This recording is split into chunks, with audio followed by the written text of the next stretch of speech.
ये कहानी शुरू होती है वीरानपुर गांव से, जिसका सिर्फ नाम ही वीरान था। बाकी गांव में हर तरफ हरियाली और चहल पहल थी।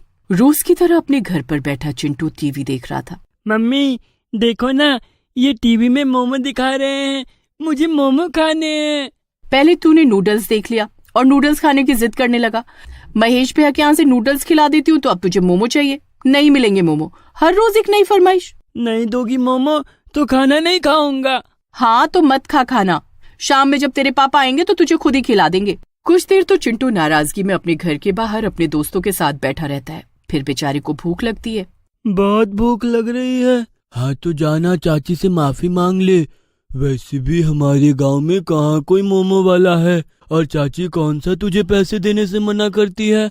शाम को 20 रुपए लेके महेश चाचा के ठेले के पास आ जाना, मस्त चाउमीन खाया जाएगा। ये भी नहीं होने वाला, क्योंकि महेश चाचा 1 हफ्ते के लिए अपने गांव गए हुए हैं। चिंटू अपने घर के अंदर जाने के लिए उठता ही है कि तभी उसे एक आवाज सुनाई देती है।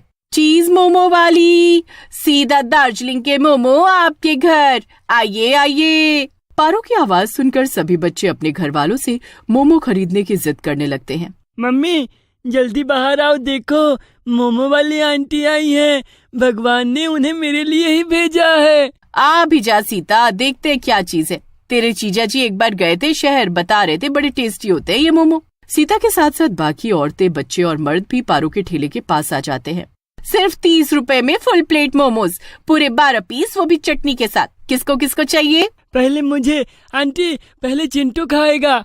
चिंटू के साथ बाकी बच्चे और बड़े भी एक एक प्लेट मोमोज ले लेते हैं। अरे वाह, ये तो बड़ी स्वादिष्ट चीज है। हाँ भाभी, पारो सभी की सेहत का ख्याल रखते हुए खाना बनाती है। चावल के आटे के मोमो है ये नहीं कि चाउमीन की तरह मैदा इस्तेमाल कर लिया। फिर तो तेरा काउंटर खाने के लिए पक्का। अब हर शाम सभी पारो के ही ठेले पर जाते हैं और मोमो का मजा लेते। 1 हफ्ते बाद महेश चाउमीन वाला अपने गांव वापस लौटता है और वो देखता है कि उसके चाउमीन लगाने की जगह ठीक बगल में पारो मोमो बेच रही है।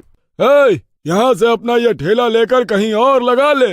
ये गांव महेश का है, यहाँ सभी सिर्फ महेश के चाउमीन ही खाते हैं। हाँ वो पहले की बात है भैया, अब तो सभी पारो के मोमो के दीवाने हैं। 10 मिनट रुकिए, सब पता चल जाएगा। 10 मिनट बाद जैसे ही शाम ढलती है, ग्राहक का आना शुरू हो जाता है, पर कोई भी महेश के ठेले पर नहीं जाता। अरे चिंटू बेटा, हम गांव से वापस लौट आए हैं, आओ चाउमीन खाओ।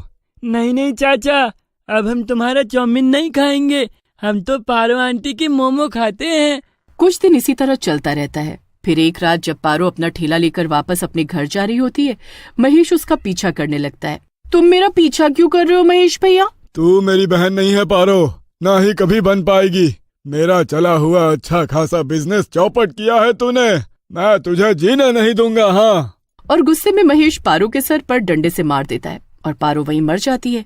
महेश पारो का ठेला लेकर अपने घर आ जाता है, पर उसे इस बात का जरा भी अंदाजा नहीं था कि पारो मरकर चुड़ैल बन गई है। मैं चुड़ैल कैसे बन गई? मेरा ठेला कहाँ गया? अभी तो मुझे मोमो की बहुत बड़ी दुकान भी खोलनी थी। ओह, मेरा सपना टूट गया। पूरी रात बेचारी पारो चुड़ैल वहीं बैठी रोती रहती है और अगली शाम महेश 2 ठेले लगाता है, एक पारो वाला और दूसरा खुद का, और दोनों में बेचता है चाउमीन। अब महेश के कंपटीशन में पूरे गांव में कोई था ही नहीं, तो ग्राहक कहीं और जाते भी तो कैसे? अरे महेश, ये पारो नहीं दिख रही, मुझे मोमो खाने थे। अरे अब वो कहाँ आएगी भाभी, उसे बड़ा काम मिल गया है ना, शहर चली गई है वो तो। आप मेरे चाउमीन खाइए। पारो के कस्टमर सिर्फ और सिर्फ पारो के मोमोज खाएंगे, सिर्फ पारो के। चाउमीन खाते खाते सुषमा अपने घर की ओर बढ़ ही रही होती है कि चुड़ैल उसके सामने आकर खड़ी हो जाती है। बचाओ मुझे, बचाओ। अब तो तुझे मेरी दुनिया में चलना होगा सुषमा, वहाँ मैं तुझे मोमो खिलाऊंगी। चीज मोमो वाली चुड़ैल पारो सुषमा के गले पर काट लेती है, जिससे सुषमा बेहोश हो जाती है। चुड़ैल सुषमा को अपने कंधे पर लाद कर जंगल की ओर ले जाती है। सुषमा के हाथ से चाउमीन की प्लेट वहीं जमीन पर गिर जाती है। कुछ देर बाद मोनू महेश के पास चाउमीन लेने पहुंचता। मोनू चाउमीन अपने घर लाकर टीवी देखता हुआ खा रहा होता है कि तभी उसे पंखे की तरफ से कुछ आवाजें सुनाई देती हैं। वो ऊपर देखता है तो क्या पाता है कि पंखे पर चुड़ैल पारो लटक रही है। तुम्हें तो मैं सिर्फ मोमो खिलाऊंगी मेरे प्यारे मोनू। नहीं, मुझे नहीं खाना है मोमो, नहीं। सुषमा की तरह मोनू को भी चुड़ैल अपना शिकार बनाकर अपने साथ ले जाती है और मोनू के पीछे रह जाता है तो चाउमीन का प्लेट। अगली सुबह सुषमा और मोनू के गायब होने की खबर पूरे गांव में फैल जाती है। मेरी बीवी गायब हो गई है रे, कोई उसको ला कर दो रे। क्या सुषमा भी नहीं मिल रही है? अभी मुझे रास्ते में मोनू की माँ मिली थी, वो भी कह रही थी कि कल शाम से मोनू भी गायब है। कि तभी चाउमीन का प्लेट लिए मोनू की माँ वहाँ पहुँचती है। मैं जब घर पहुंची तो वहाँ सिर्फ ये चाउमीन की प्लेट ही थी। मतलब कि आखिरी बार मेरा मोनू महेश तेरे पास जरूर आया होगा। बता तू, क्या बात हुई तेरी उससे? क्या वो घबराया हुआ था? कुछ कहा था क्या उसने? अब मुझसे तो कुछ नहीं कहा था दीदी, वो तो बड़ा खुश था। कि तभी भागता हुआ संतोष वहाँ आता है। रास्ते में भी चाउमीन का एक प्लेट गिरा हुआ है और वहीं मुझे सुषमा भाभी की चूड़ी मिली। इसका क्या मतलब है? कुछ समझ नहीं आ रहा। लोग गायब कहाँ हो रहे हैं? मम्मी, सभी लोग शाम के वक्त गायब हुए हैं। मुझे लगता है हमें शाम में निकलना छोड़ देना चाहिए। हो सकता है ये कोई गुंडा हो जो ये सब कर रहा हो। हाँ, बिल्कुल सही कह रहा है चिंटू, ऐसा ही हुआ होगा। और अगले दिन सभी गांव वाले मिलकर शाम में निकलना बंद करने की ठान लेते हैं। अगले दिन महेश सुबह सुबह 11 बजे चाउमीन का ठेला लेकर गांव में घूमना शुरू कर देता है। जरा रुको महेश, 1 मिनट चाउमीन दे दो मुझे, आज नाश्ता नहीं बनाया मैंने, यही खा लूंगी। महेश सीता को 1 प्लेट चाउमीन देकर आगे चला जाता है। सीता जैसे ही 1 चम्मच चाउमीन अपने मुंह के पास लाती है, चुड़ैल उसके सामने आ जाती है और उसे अपने साथ ले जाती है। अपने कमरे में बैठा चिंटू ये सब कुछ देख लेता है। मतलब ये चुड़ैल सभी चाउमीन खाने वालों को पकड़कर ले जा रही है, पर क्यों? मुझे मम्मी को बचाना होगा और बाकी सभी को भी। चिंटू बचपन से ही बड़ा होशियार था और वो बिना घबराए इस बारे में सभी गांव वालों को बताता है।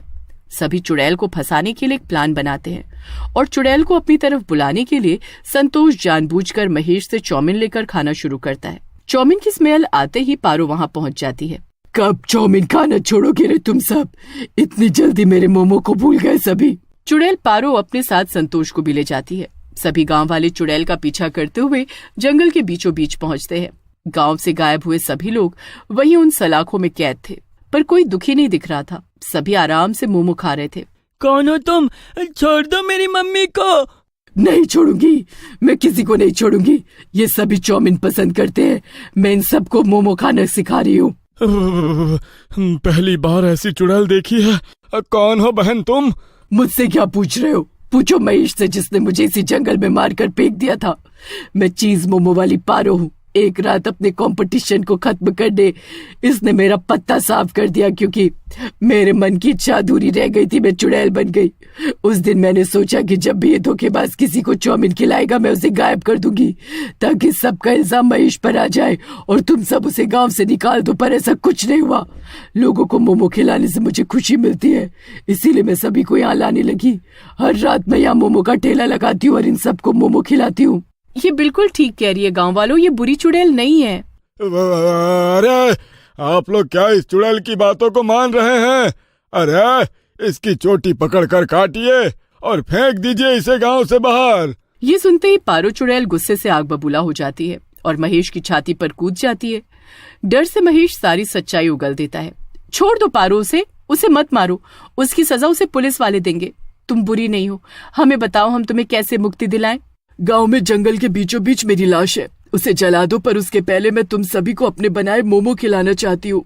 और पहली बार एक चुड़ैल गांव में अपना ठेला लेकर यहाँ से वहाँ मोमो मोमो बोलती हुई घूमती है और सभी को मोमो खिलाती है। कुछ देर बाद वहाँ पुलिस आती है और महेश को अपने साथ ले जाती है। अब मुझे अच्छा लग रहा है, मेरी आत्मा मुक्त हो रही है, मैं चलती हूँ। Thank you Chintu. पारो चुड़ैल की आत्मा आसमान की ओर जाती हुई गायब हो जाती है और वीरानपुर गांव फिर से खुशहाल हो जाता है।